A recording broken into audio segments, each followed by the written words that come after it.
Advance का मामला बड़ा गंभीर है और बड़ा पेचीदा है।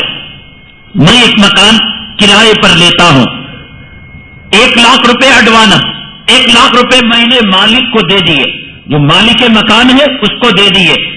1 लाख रुपए मेरी मिल्कियत से निकल गए और मालिक मकान की मिल्कियत के अंदर चले गए। ना मैं 1 लाख रुपए को इस्तेमाल कर सकता हूं, ना फायदा उठा सकता हूं। 1 लाख रुपए है ही नहीं मेरे पास। 1 लाख रुपए मालिक मकान के पास है और मालिक मकान उस 1 लाख रुपए से फायदा उठा रहा है, लेकिन वो मालिक नहीं है। उसको एक ना एक दिन किराएदार को लौटाना है। अगर हम किराएदार को कहें भैया ज़कात निकाल, वो कहेगा, दौड़ेगा लट लेकर, मौलवी साहब क्या कह रहे, मेरी मिल्कियत से निकल गया, मैं फायदा भी नहीं उठा रहा हूं। हाँ, ये बात है कि एक ना एक दिन वो पैसा लौट कर आएगा। अब कहां है वो पैसा और फायदा कौन उठा रहा है? सामने वाला। मैं क्यों ज़कात निकालूं? अरे भैया तू नहीं ज़कात निकालता। हम गए मालिक मकान के पास, मालिक मकान साहब आपके पास 4 लाख रुपए थे, 1 लाख रुपए एडवांस के तौर पर आपको मिले, आप 5 लाख रुपए के मालिक हो गए और खूब फायदा उठा रहे हैं, बिजनेस में इन्वेस्ट कर रहे हैं, किराए पर किराया के मकानात बना रहे हैं। एक काम कीजिएगा, आप इसकी ज़कात निकालिए। मालिक मकान कहता है दिमाग खराब है, ज़कात उसकी निकाली जाती है जिसके हम मालिक हों, हम इसके मालिक नहीं हैं, मालिक तो किरायादार है। वहां गए वो इसको दिखाता है, इनके पास आए वो उनकी तरफ जाता है और ये मसला बड़ा उलझन वाला और इख्तलाफी मसला है। उलमा हर मसले का हल निकालते हैं। उलमा ने इसको रहम से ताबीर किया, गिरवी से ताबीर किया। पहले ये मालूम करना, हम एडवांस जो देते हैं दुकान का, मकान का, उसकी हैसियत क्या होती है? उसकी हैसियत एक गिरवी की होती है। यानी हमने मालिक मकान को 1 लाख रुपए दिए, कल रातों रात किराया चढ़ाकर हम भाग गए, मालिक मकान के पास डिपॉजिट है, वो 1 लाख रुपए में से किराया वसूल लेगा। पानी की बिल चढ़ाकर भाग गए, मालिक मकान उसमें से अदा कर देगा। बिजली का बिल चढ़ा दिए, मालिक मकान अदा कर देगा। हमने घर की दीवारों को डैमेज कर दिया, खराब कर दिया, तो गोया ये जो हम रकम मालिक मकान को बतौर एडवांस के दे रहे हैं, ये रहम के एतबार से है।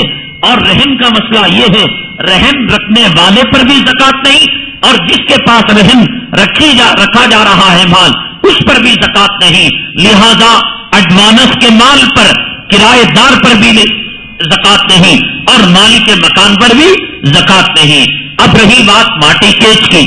माटी केच के अंदर होता यह है कि एक आदमी मालिक मकान को कर्ज देता है 5 लाख रुपए, 10 लाख रुपए, और उसका जो किराया, वो घर का 10,000 रुपए किराया सूद के तौर पर लेता है और किराए के तौर पर इस्तेमाल करता है।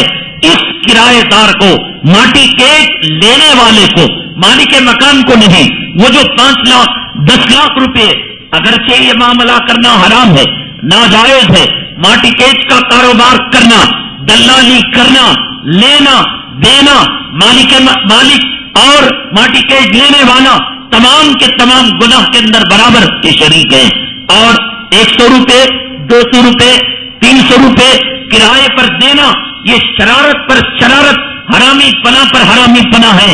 इसलिए कि उस अपार्टमेंट का, उस बंगले का, उस कोठी का, उस घर का बैतुल खला 200 रुपए में नहीं आता, हमाम और टॉयलेट नहीं आता।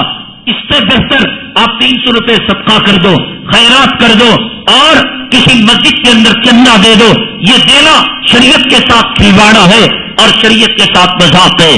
बहरहाल माटी केच के अंदर जो माटी केच के तौर पर घर लिया, उस पर ज़कात है। जो दुकान का, मकान का मालिक है, उसके ऊपर ज़कात नहीं है। ज़कात के मसाइल बहुत हसास हैं, बहुत शफ़ाफ हैं और बहुत बारीक हैं। आप इस्लाम के इस मुस्तहकम और कवी और मजबूत फरीज़े को उलमाए किराम से रुजू कर कर, उलमाए किराम से मालूम कर कर, उलमाए किराम की इससे इस्तिफादा कर कर, उनके इल्म की, तक़वे की रोशनी में ज़कात के इस अहम फरीज़े को अदा कीजिए, वरना دنیا میں بھی اللہ کا عذاب آئے گا. آقا حتیم کے اندر بیٹھے ہوئے تھے اور مکے کے اندر خانہ کعبہ کی پاس ایک دیواری ہے. وہ خانہ کعبہ کی تعمیر ادھوری ہونے پر اس دیوار کو بنا دیا گیا. اس کو حتیم کہتے ہیں. آقا اس میں تشریف فرما تھے. ایک صاحب آئے, فرمایا مسلمانوں کا فلاں قبیلہ جہاز کے اندر سفر کر رہا تھا اور ان کا مال وہ سمندر کے اندر ڈوب گیا. آقا نے فرمایا انہوں نے شاید اپنے مال کی زکات نہیں دی ہوگی. مال کی زکات نہ دو گے, یہ مال دوا میں لگے گا, یہ مال کوٹوں اور کچہریوں کے اندر لگے گا, یہ مال عدالتوں کے اندر لگے گا, یہ مال چوری چلا جائے گا, یہ مال جل کر خاکستر ہو جائے گا. دنیا ادھر سے ادھر ہو سکتی ہے, آسمان پیروں تلے آ سکتا ہے, سمندر میں آگ لگ سکتی ہے. میرے نبی کا فرمان جھوٹا نہیں ہو سکتا. حسنوا اموالکم بالزکاۃ, اے لوگوں اپنے مال کو زکات کے قلعے کے اندر مضبوط کر دو. یہ زکات کے قلعے میں یہ مال چلا جائے گا, پھر یہ ضائع نہیں ہوگا, یہ تلف نہیں ہوگا, یہ تباہ نہیں ہوگا, یہ برباد نہیں ہوگا. مسلمانوں, اسلام کے فرائض پر اگر صحیح معنوں کے اندر عمل پیرا ہوگے تو عزت کا تاج آج ہمیں دوبارہ پہنا دیا جائے گا. مسلمان